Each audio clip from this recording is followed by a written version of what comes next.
Everything you thought you knew about history might be wrong. Here are 10 shocking myths that have been fooling everyone for centuries. Let's start with number 10. Napoleon Bonaparte was short. You've probably heard the jokes and seen the cartoons depicting the French emperor as a tiny, angry man. The term Napoleon complex even comes from this idea. But here's the shocking truth, it's completely fake. Napoleon was actually about 5 feet 7 inches tall, which was average, or even slightly above average, for a Frenchman in the early 19th century. So where did this myth come from? A mix of British propaganda during the Napoleonic Wars, and a simple measurement mix-up between French and British inches. They weren't the same. The British seized the opportunity to portray their enemy as small and insecure, and the lie stuck for over 200 years. Coming in at number 9, we have the iconic image of Vikings wearing horned helmets. Think about it, every depiction from cartoons to movies shows these fierce warriors charging into battle with horns on their heads. It's one of the most recognizable symbols of the Viking Age. But here's the fake history part. There is zero archaeological evidence that Vikings ever wore horned helmets. Not a single one has ever been found in a Viking grave. This popular image actually comes from a 19th century opera production of Wagner's Der Ring des Nibelungen. The costume designer thought it looked dramatic and cool, and the stereotype was born. In reality, a horned helmet would be incredibly impractical in a real fight.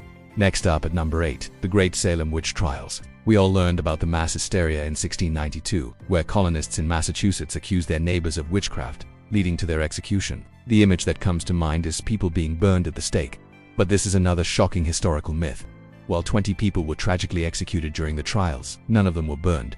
Burning at the stake was a method used for punishing heresy in Europe, but in the English colonies, the prescribed punishment for witchcraft was hanging. 19 of the accused were hanged, and one elderly man was pressed to death with heavy stones. The idea of burning witches at Salem is a dramatic falsehood that has been sensationalized over time.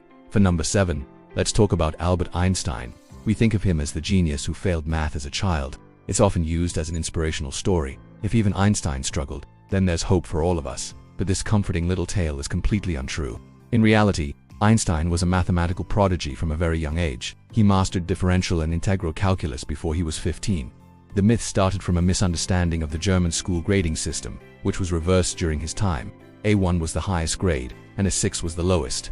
When people later saw 6 on his record, they assumed he failed, but it was just a different system. So, sorry, Einstein was always a genius.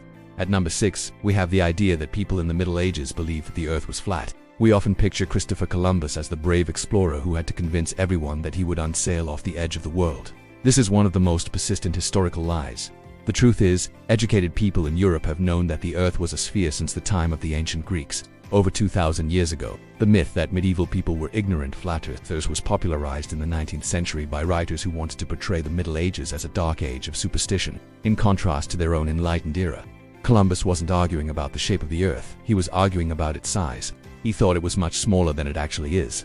Cracking our top 5 is number 5, Roman vomitoriums. The word itself sounds disgusting, doesn't it? It conjures up images of lavish Roman banquets where gluttonous nobles would eat until they were full, go to a special room to throw up, and then come back for more. It's a symbol of Roman decadence. But this is a shocking misunderstanding of language. A vomitorium was not a room for vomiting. In ancient Roman amphitheaters and stadiums, a vomitorium was simply a passageway or an entrance through which large crowds could exit quickly. The name comes from the Latin word voma, which means to spew forth. It was spewing forth people, not food. The whole story about purge rooms is a complete fabrication. Moving on to number 4, the famous "let them eat cake" quote, attributed to Marie Antoinette. This phrase has become the ultimate symbol of an out-of-touch, heartless monarch, supposedly uttered when she was told that the French peasants had no bread to eat. It fueled the revolutionary fire against her. The problem, she almost certainly never said it. The phrase actually appeared in the writings of the philosopher Jean-Jacques Rousseau, written when Marie Antoinette was just a child and had not yet even arrived in France. It was likely a piece of anti-monarchy propaganda that was later pinned on her because she was an easy and hated target. It was the perfect fake news story to justify the revolution. In the number 3 spot, we have the myth of the Trojan horse. The story from Homer's Odyssey is legendary. After a long, fruitless siege of Troy, the Greeks built a giant wooden horse, hid soldiers inside, and left it as a gift. The Trojans wheeled it into their city, and that night, the hidden Greeks emerged and opened the gates for their army. It's an amazing tale of cunning strategy.